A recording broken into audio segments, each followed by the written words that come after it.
Meus irmãos, eu queria convidar você a abrir sua Bíblia, você que trouxe a Bíblia de papel, de celular, telefone. O Éder também vai botar para a gente um texto que vai nos inspirar nessa noite, em Atos, no capítulo 2, versículo 22 em diante. Queria compartilhar um texto para nós refletirmos brevemente, e em seguida participarmos da ceia do Senhor. Atos capítulo 2.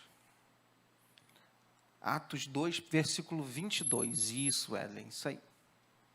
Diz assim: Israelitas, ouçam estas palavras.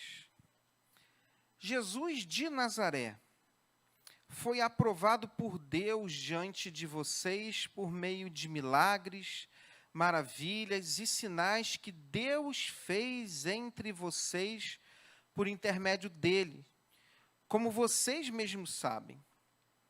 Esse homem lhes foi entregue por propósito determinado e pré-conhecimento de Deus. E vocês, com a ajuda de homens perversos, o mataram pregando na cruz. Mas Deus o ressuscitou dos mortos, rompendo os laços da morte, porque era impossível que a morte o retivesse. E a respeito dele disse Davi: eu sempre vi o Senhor diante de mim, porque ele está à minha direita, não serei abalado. Por isso meu coração está alegre e minha língua exulta, e o meu corpo também repousará em esperança. Porque tu não me abandonarás no sepulcro, não permitirás que o teu santo sofra decomposição. Tu me fizeste conhecer os caminhos da vida e me encherás de alegria na tua presença. Irmãos, posso dizer-lhes com franqueza que o patriarca Davi morreu e foi sepultado, e o seu túmulo está entre nós até o dia de hoje. Mas ele era profeta e sabia que Deus lhe prometera sob juramento que colocaria um dos seus descendentes em seu trono. Prevendo isso, falou da ressurreição de Cristo, que não foi abandonado no sepulcro e cujo corpo não sofreu decomposição. Deus ressuscitou este Jesus, e todos nós somos testemunhas desse fato. Exaltado à direita de Deus, ele recebeu do Pai o Espírito Santo prometido e derramou o que vocês agora veem e ouvem. Pois Davi não subiu aos céus, mas ele mesmo declarou: o Senhor disse ao meu Senhor: senta-te à minha direita, até que eu ponha os teus inimigos como estrado para os teus pés. Verso 36 diz assim: portanto, que todo Israel fique certo disso, que toda a igreja de Parque União fique certa disso. Este Jesus a quem vocês crucificaram, Deus o fez Senhor e Cristo. E quando ouviram isso, ficaram aflitos em seu coração e perguntaram a Pedro e os outros apóstolos: irmãos, o que é que nós faremos? Então Pedro respondeu: arrependam-se e cada um de vocês sejam batizados em nome de Jesus Cristo para perdão dos seus pecados e receberão o dom do Espírito Santo. Pois a promessa é para vocês, a promessa é para vocês, para os seus filhos, e para todos os que estão longe, e para todos quantos o Senhor, o nosso Deus, chamar. Amém, meus irmãos? Meus irmãos, nós estamos lendo o livro de Atos dos Apóstolos. Capítulo 2 é um dos capítulos mais importantes do livro de Atos dos Apóstolos. E dentro do capítulo 2, nós estamos lendo um dos discursos da Bíblia mais imponentes registrado em toda a Escritura. Nós acabamos de ler uma parte de um discurso de Pedro, do apóstolo Pedro. É esse mesmo apóstolo Pedro que negou Jesus. Pedro é aquele. Você conhece muito bem Pedro, não é verdade? Pedro é um discípulo de Jesus, tornado apóstolo de Jesus. Pedro é alguém muito parecido comigo e com você. Pedro absolutamente inconstante. Pedro é aquele que quando Jesus estava dizendo que ia ser traído, crucificado, Pedro se levanta e diz: Jesus, de jeito nenhum o senhor vai passar por isso, eu estarei do seu lado, eu o protegerei, eu não vou deixar nada aconteça contigo. Pedro é aquele que a Escritura vai dizer que Jesus olha e diz: Pedro, você não sabe nem o que você está falando. Antes que o galo cantar, você vai me negar 3 vezes, e assim aconteceu. Jesus, quando foi preso e foi levado, o galo cantou 3 vezes e por 3 ocasiões diferentes, os israelitas perguntaram: esse aí não estava com você? Você não estava com ele, Pedro? Não era você que estava andando com esse tal de Jesus que nós vamos crucificar? E por 3 vezes Pedro vai dizer: não, eu nem conheço ele, eu nem conheço. Esse é o Pedro. Mas Pedro é interessante porque Pedro tem 2 momentos da sua história. Uma é Pedro antes de ser selado com o Espírito Santo. Um é Pedro depois do Espírito Santo. Esse discurso é um discurso muito importante porque marca a descida do Espírito Santo, a plenitude do Espírito Santo. Em Atos capítulo 2, há o cumprimento da promessa de Deus, que nós, mesmo com a crucificação de Jesus e a sua ressurreição, nós não ficaríamos órfãos. Ele enviaria para nós o Consolador. O poder de Deus estaria sobre nós na pessoa do Espírito Santo. E Atos capítulo 2 está acabando de acontecer esse fenômeno. Aqueles discípulos que estavam ali em Jerusalém, para o dia da festa de Pentecostes, eles são batizados com o Espírito Santo. E Pedro, depois de receber o Espírito Santo, ele se levanta no meio daquela multidão, porque a multidão estava dizendo: o que é isso que está acontecendo com esses homens? Que manifestação é essa? Que línguas diferentes é essa que eles falam? Que comportamento diferente? Que profecia é essa? Pedro se levanta no meio deles. Meu irmão, esse mesmo Pedro que nega Jesus, ele se levanta e vai fazer um dos discursos mais imponentes de toda a Bíblia. No comecinho desse capítulo 2, do versículo 14 até o 22, o Pedro vai estar explicando o que é que está acontecendo. Ele está se referindo à profecia de Joel.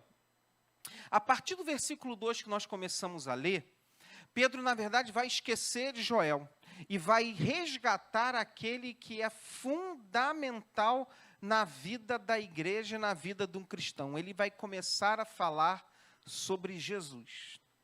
Porque, irmãos, muitos temas fazem parte da conversa de um cristão. Muitos assuntos vêm: dinheiro, namoro, casamento, relacionamentos, vida conjugal, tudo isso faz parte da vida do cristão. Mas tem um assunto que não pode ficar de fora das nossas conversas, que é o que faz mais sentido na nossa vida, é acerca de Jesus. Jesus é a pessoa principal da nossa vida. Pedro, então, começa a falar sobre Jesus, discorrer, e vai nesse discurso dele falar coisas importantíssimas sobre o Jesus que nós celebramos hoje. Primeira coisa que Pedro vai falar, ele começa a falar sobre a vida de Jesus refletindo a presença de Deus no meio do povo. A presença de Jesus no meio do povo, irmãos, é um sinal visível de que as pessoas não foram abandonadas por Deus, que Deus se lembrou das pessoas. A presença de Jesus no nosso meio hoje significa que Deus não nos abandonou, não nos esqueceu, não estamos lançados à nossa própria sorte. Ele vai dizer que esse Jesus, ele reflete a presença de Deus, andou no meio do povo fazendo sinais, fazendo maravilhas, fazendo milagres, Deus se manifestando através de Jesus no meio do povo. Pedro vai falar mais, que esse Jesus que é o sinal visível de Deus, Jesus não é um personagem, somente um personagem da história.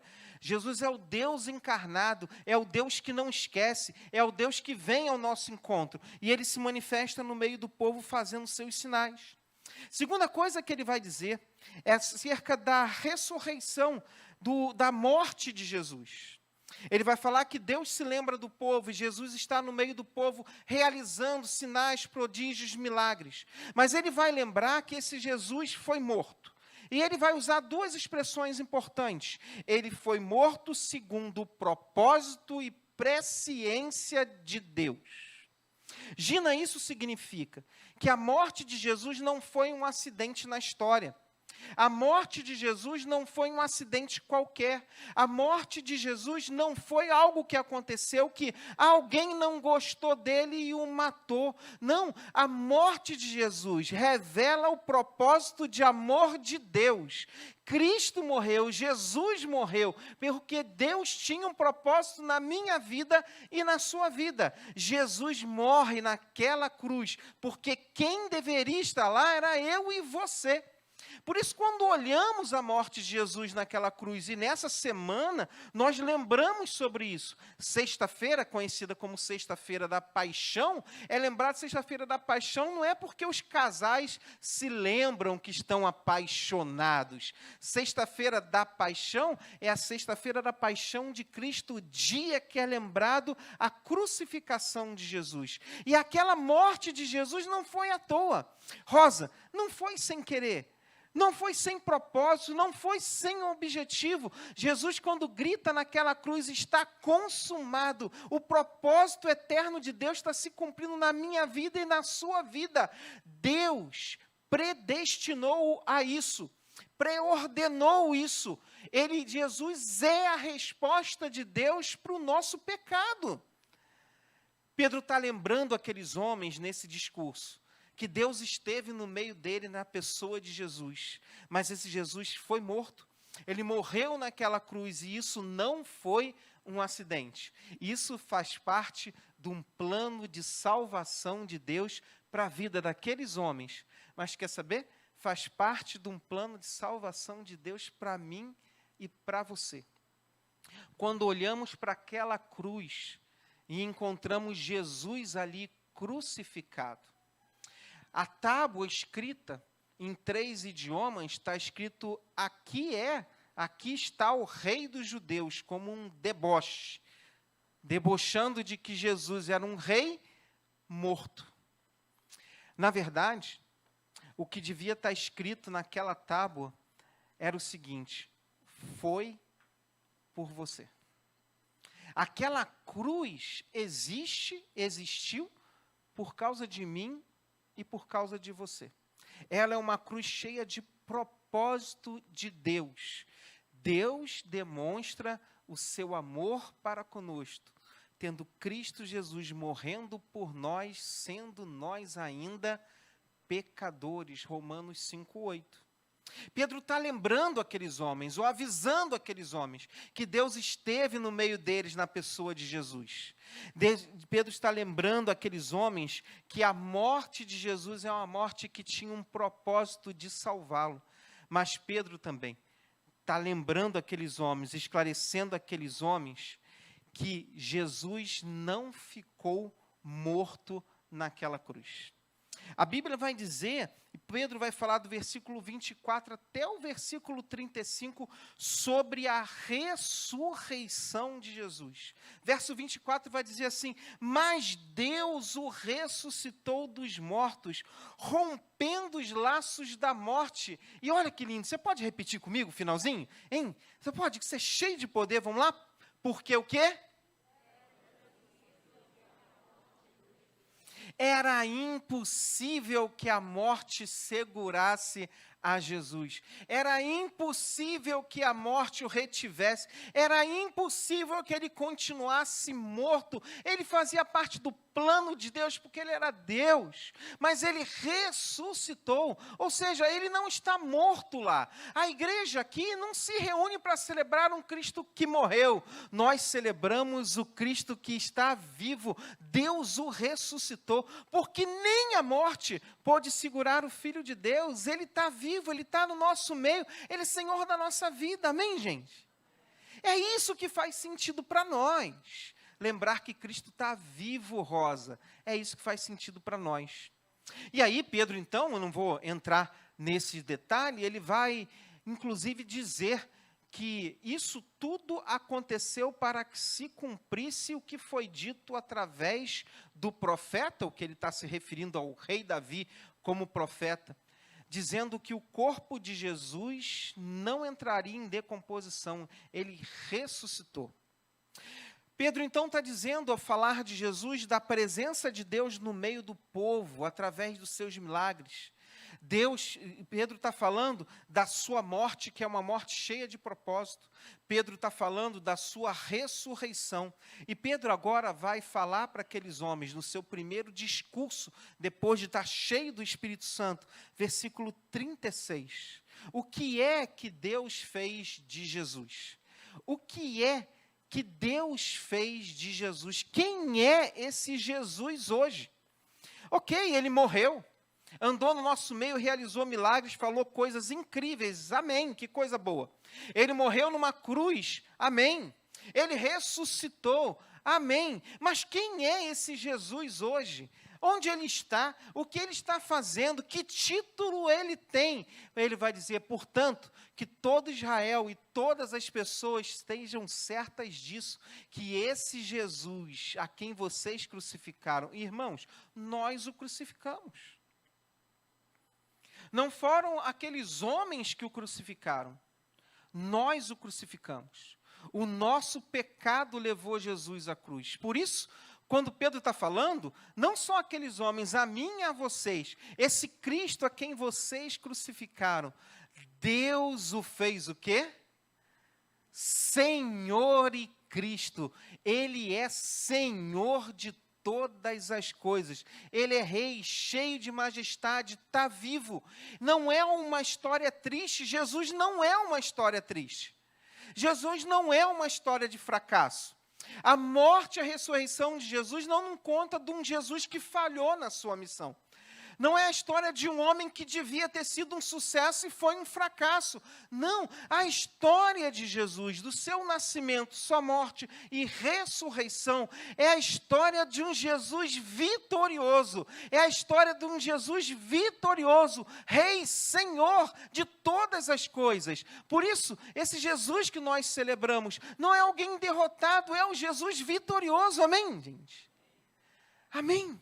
Porque naquela cruz ele conquistou a grande vitória, ele conquistou a nossa salvação, ele venceu a morte e hoje está sentado à direita de Deus, reinando soberano, absoluto sobre todas as coisas. Ele é rei. Os anjos se prostram diante de Jesus, cantam diante dele, toda língua confessará, todo joelho se dobrará que Jesus Cristo é o Senhor. É isso que Jesus é. Tratar Jesus como menos que isso é, na verdade, uma atrocidade. Tratar Jesus só como uma figura da história, tratar Jesus só como um cara legal, tratar Jesus como uma folhinha de calendário, tratar Jesus como um nome que a gente bota na cabeça, é reduzir a sua importância. Como falamos, esse nome, é por isso que esse nome tem poder para curar. É por isso que quando nós oramos em nome de Jesus, o inferno treme. É por isso que nós, quando oramos por alguém, para a cura de alguém, nós oramos em nome de Jesus, não no nosso nome. Por isso que quando nós falamos, oramos por alguém, para abrir uma porta de emprego, para que tenha uma experiência de conversão, para transformação de família, nós não pedimos em nosso nome. Nós não pedimos em nosso nome, porque não há poder no meu nome, nem no seu. Sabe qual é o nome que nós invocamos? Nós oramos no nome de Jesus, porque esse nome tem poder, e tem poder porque Deus o fez Senhor de todas as coisas.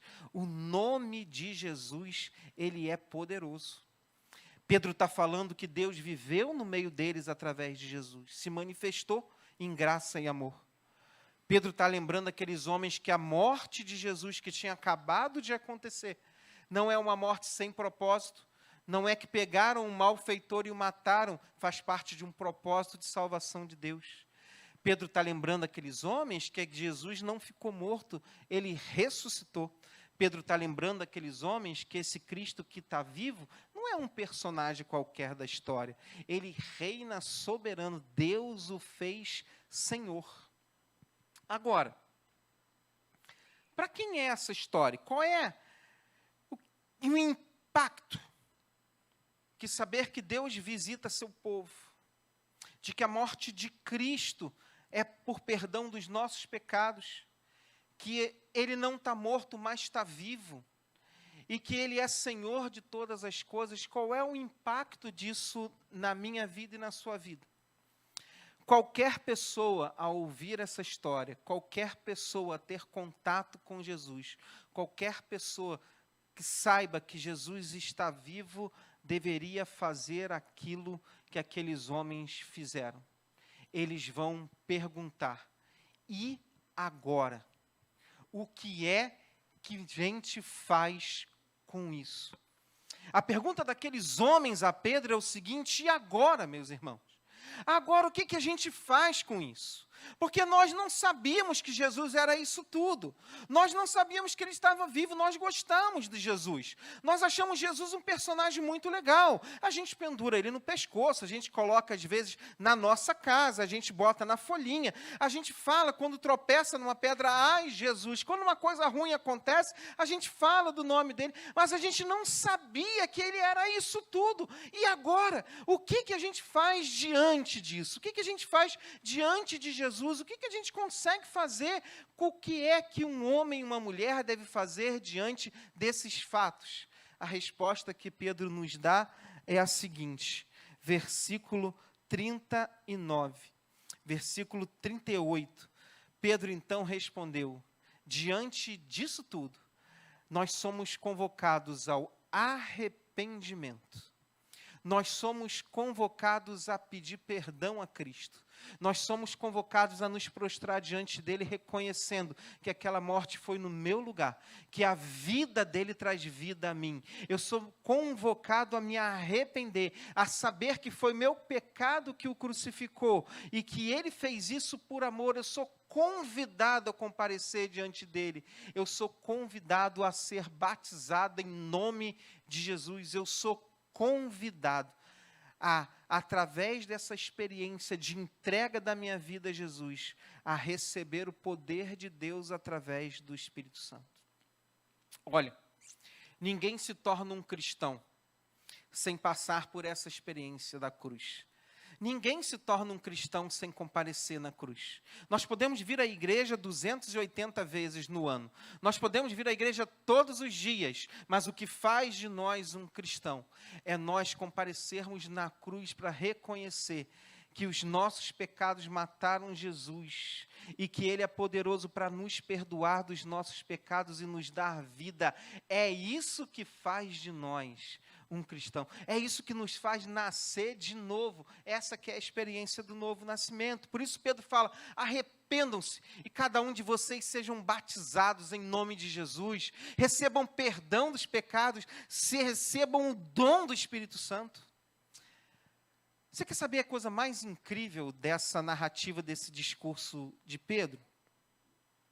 É que o seguinte: isso podia ser uma conversa de Pedro só com aqueles homens que estavam ali reunidos com ele no dia de Pentecostes. Não é verdade, Gina? Isso podia não ser para nós.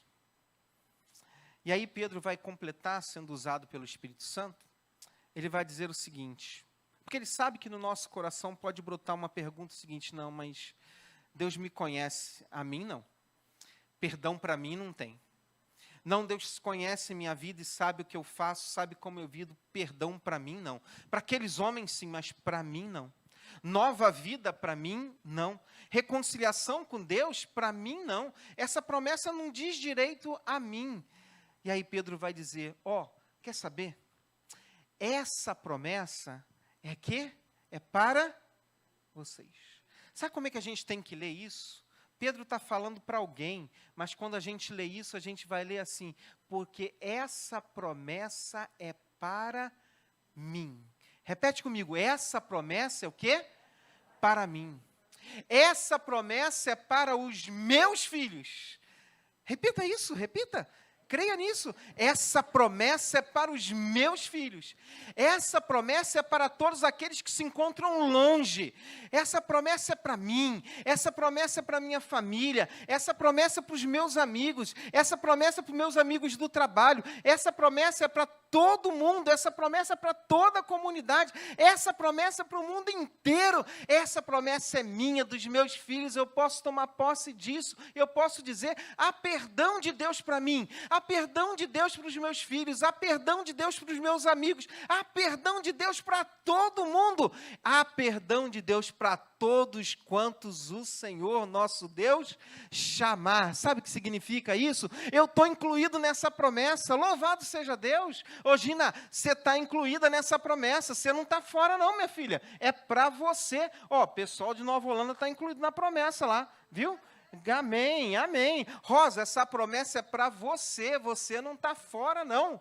Carlos, você está dentro dessa promessa? Essa aí é para você? Melquias eu não sei, eu acho que para o Melquias não vai dar não. Melquias, não? Hein? Essa promessa é para você. Eduardo, essa promessa é para você. É para os seus filhos que ainda não nasceram, mas vão nascer. Essa promessa é para eles. Essa promessa é para a nossa família inteira. Diana, essa promessa é para você, linda. Jesus veio, morreu na cruz, ressuscitou, está vivo para dar uma nova vida e essa promessa é para nós. Louvado seja o nome do Senhor. Ninguém está fora delas. Por todos aqueles que se aproximarem de Jesus receberão dele poder, receberão dele perdão, serão perdoados, feitas novas criaturas, receberão salvação, herdarão o céu e viverão aqui com ele, para a glória dele, amém?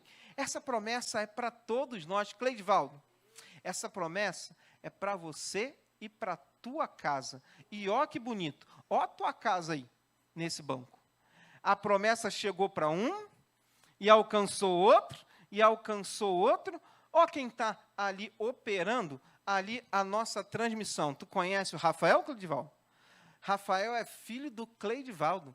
Essa promessa é para você, é para os seus filhos, é para a sua família, é para os seus amigos, é para todo mundo. Jesus morreu por nós e essa promessa é para todos nós. Quando nós celebramos a Páscoa, celebramos a ressurreição, o que nós estamos celebrando? Nós estamos celebrando essa morte, a ressurreição e o alcance dessa obra na cruz. Eu estou aqui por causa de Jesus. Val, você está aqui por causa de Jesus. E ó, a Val também, essa promessa é para você, mas é também para os seus filhos, né? Você sabe quem é que vai ser batizado no dia 18? Olha ali, modelo, a Alice, nossa modelo ali. Essa promessa é para nós, essa promessa é para os nossos filhos, essa promessa é para todo mundo. E é por isso que nós anunciamos a Jesus Cristo.